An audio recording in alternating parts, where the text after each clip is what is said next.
ilaahow ciidamada qaranka oo jiiduroogan oo kuleelkan ka dagaalamahayan oo oon ka hay ilaahow guulse ilaahow khawaarid baabi ilaahow uduro ka rid ilaahow juudan ibaras ka rid ilaahow qoolka wadiideen sunna waa ka dhaqmo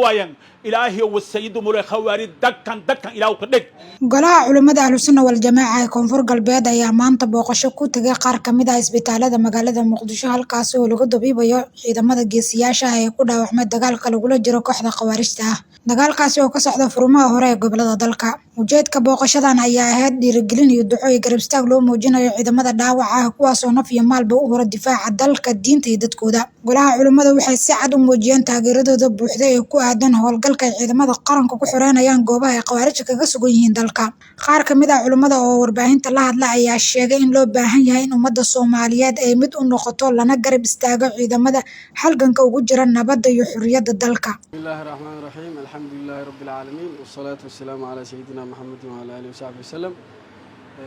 ugu horeen waxaan maanta soo booqnay ciidamada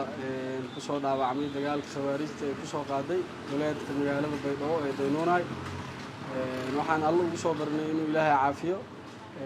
inta shahiidayna uu ilaahay ka aqbalo shuhadada insha Allah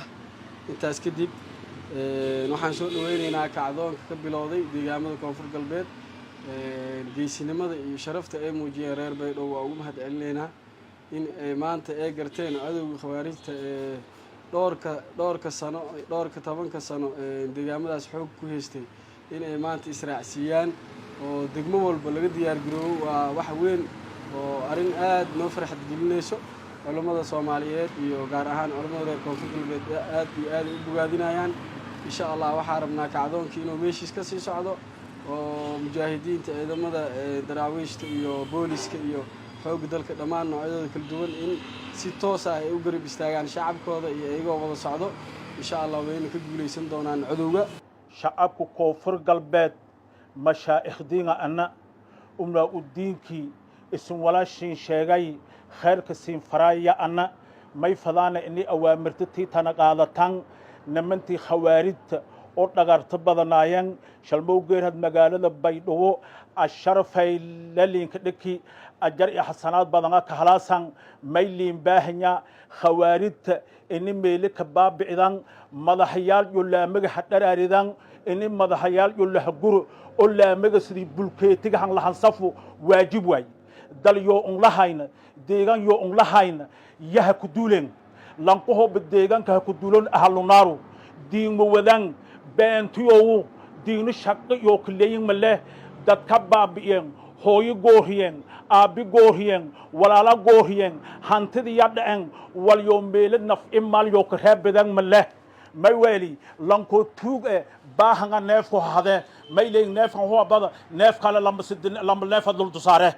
dadki hanti beeliyen mixishoodayalu manaxyaal oo saaxirin oo deegankan digil imirfu la handiriyo digil imirfu may siin ka baagan 33 qabiila atin ma al shacabkin ma al haweenkin ma al ulmidin ma madaxweynahin abdi asiis zafta gareen hub ka qaadada iska reebo kortaana iska reeba ahsan in galeen luga ku gura hindho ku bubudiya waa zaalimin way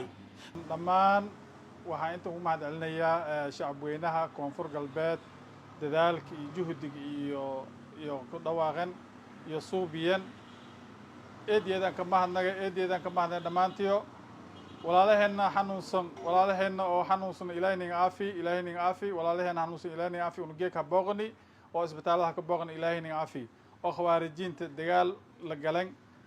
xun la galan ilaahayna caafi ana warbadan meelama ka jeediyow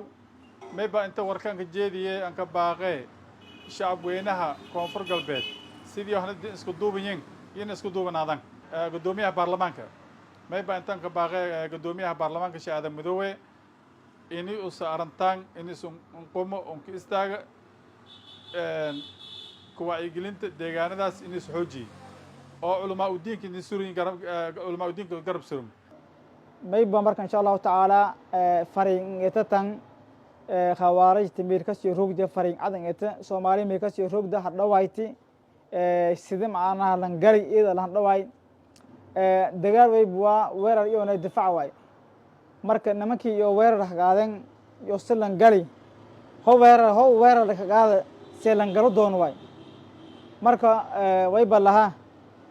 فدي أي لسين كويني حلو وير رينا من كاسيتي ayaan aadan ciise warbaahinta qaranka Muqdisho.